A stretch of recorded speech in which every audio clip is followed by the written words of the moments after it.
I think one of the things that's really important for people to understand is that success and growth actually create a gap between people, right? And I think a lot of us don't really accept this as a truth. A lot of us don't really want to accept this as a reality for ourselves, right? That we can actually outgrow people. So people can go, the people's education, people's thinking, people's ability to communicate can outgrow our own, right?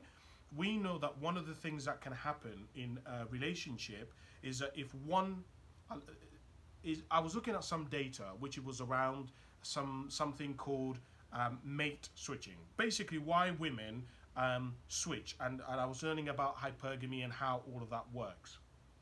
Right? Why a woman would divorce a man who is a really good man and then go for another guy. And part of it is that you have to understand that women are indeed hypergamous, and so and both men are both the man and the woman are opportunists. Okay, if a man finds an even more attractive woman than the current woman that he has at the moment, he will go for that woman, which is why you hear a lot of women say, yeah, he left me for a younger model. And women are hypergamous, meaning that if they find an opportunity to find a mate who is in every way better than the one that they have currently, nicer, more loving, more better of a father, can provide for them better, both in terms of emotionally and economically. They are sociable people. They like the same things as them. They're going to go for it. It doesn't mean that they're bad people. It just means that's the way that it works. And one of the things that you hear a lot in relationships, and a lot of people don't want to accept this, is that sometimes people can outgrow people in a relationship. And it's got nothing to do with the fact that the person wasn't loyal. It's got nothing to do with that the person was a bad person, that they did something wrong. It's just that they've outgrown each other. Okay, either the man is wants a younger woman, or his needs at the moment are not being met because they've changed. Maybe he wasn't very sexual before, but is more sexual now. I mean, you see it with women. Women tend to reach their sexual peak in their 40s and 50s, right? Which is why you tend to find that a lot of women who are into the group, going into these sex groups, and what do you call them? I can't even think of the name. But you know, the groups where people go and they meet and they have sexual interactions with multiple different couples. Swinging, that's the word I'm looking for. So a lot of people who are into swinging are in their 50s and 60s. And so actually sometimes you can find somebody who is a loving father, who has been there, whatever, but the woman just, her sexual needs are not being met. And so part of it is you have to make a decision. You have to make a decision between, do you want to stay with somebody who is not prepared to come up to your level, or are you going to go down to their level? And actually, this is a common occurrence, particularly with women who are single and well educated at the moment. It is a common theme because the data tells us that by far we've got a lot more women who are coming out of university with a degree than there are men, which creates a problem because the majority of the women, most women here, want a man who is on the same level as them, meaning the man either is as intelligent in terms of their education as them. So if she has a master's, he needs to have a master's or above, right? And that goes back to respect. Women just don't respect men who are not as intelligent as them, not as socially inept as them, not as economically wealthy as them. It's just like, well, what? Yeah, he loves me, but yeah, love is wonderful, but there are all these really major areas where he's lacking.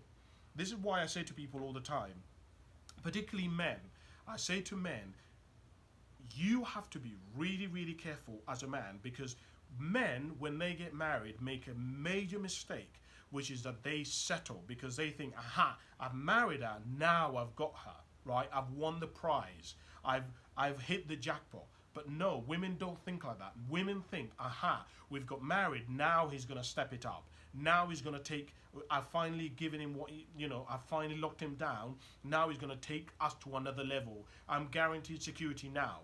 And so women are going to be on you in terms of a man to keep pushing and pushing and pushing and going and going and going, right? And they're going to put the emphasis on providing on the man. Not all women. This is there's always exceptions to every rule, but generally speaking, women want the man to be the main breadwinner. They want the man to make the majority of the money, right? To pay the major bills in the house, mortgage, all of that kind of stuff, right? Women, of course, will contribute, but it's just, it works out like that. That women, this is part of the reason for the wage gap anyway, which is because women just decide to become mothers, and clearly if you're going to become a mother and be there for your children, you can't be working as a CEO and full-time as a partner in a company. It's a very difficult thing to do. So one of the things that I was just thinking about is you need to come to a decision about what you want. Now, it's funny as I was thinking about this, because I was writing, like, I actually wrote down that at some point you may have to settle for less. And the reason why I wrote this down is because not everybody can get into the 1%. Not everybody can be the winner. You know, at the Olympics, there's loads of people who go into the Olympics. I think it's like some 600 people who enter the Olympics, but there's only one winner in each event, right? Only one person can be number one. Now, I hear you say, well, Casimir, in some events, some people win two, they give out 2 gold medals. Yes, but those are anomalies. All the other events, the great majority of them, are you only get number one.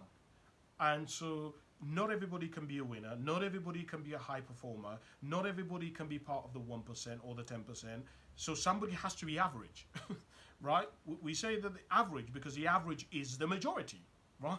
So at some point, you may have to make a decision between, are you willing to settle for average, which is fine, actually.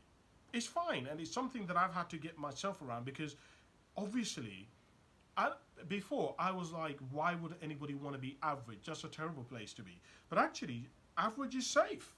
Average is, for some people, like for example, if you come from a house where there's been loads and loads of, you've been through relationships where there's been loads of turbulence, there's been ups and downs, to find somebody who actually is consistent is the prize for you, right? They may not be super wealthy, they may not be socially, like, know hundreds of people in really high places, they may not be the most good looking, but they treat you right. And so for some people, that average is good enough for them, right? And I was just thinking about this, because I was like, and it's something I've had to really develop my philosophy on this, because the great majority of us are average, right? Not everybody can be the top performer. Not everybody can be the CEO. Not everybody can be the most good-looking person. Therefore, all of us have to be average. Now, that doesn't mean that we don't strive to keep going and strive to improve ourselves. It just means that not everybody can be part of that top kind of 10% or the most good-looking or whatever it may be in whatever field. And so, but for me, as I speak about this and I'm reflecting on this, my decision is very clear. I cannot come down to meet people, because I have to be the person I'm a natural leader, right? Therefore, if I fall back down, if I lower my standards, then nobody has anything to look up to.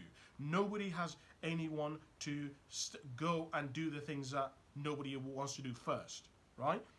You want to, if somebody has to be first and set the footprints in the sand, right? Somebody has to climb the mountain first. I am one of those people who doesn't mind climbing the mountain first. But imagine if I never climbed the mountain at all. Imagine all the other people who could have climbed the mountain that now cannot because they're too scared to do it, right? There are a lot of people who have potential, but they need to see somebody else do it first, right? That there are people who live on islands and have the capacity to become educated to PhD, but they won't do it because in order to do it, they'll need to go to a university which is off the island. And until somebody on the island leaves first and goes and does it, then they will have the courage to be able to do it, right? They may not be leaders, but they do have the ability of leadership to be able to manifest that within themselves. So it's just something that I thought about, and I don't know what your thoughts are on that, or If you've ever reflected on that, I'd love to hear your thoughts. Comment below.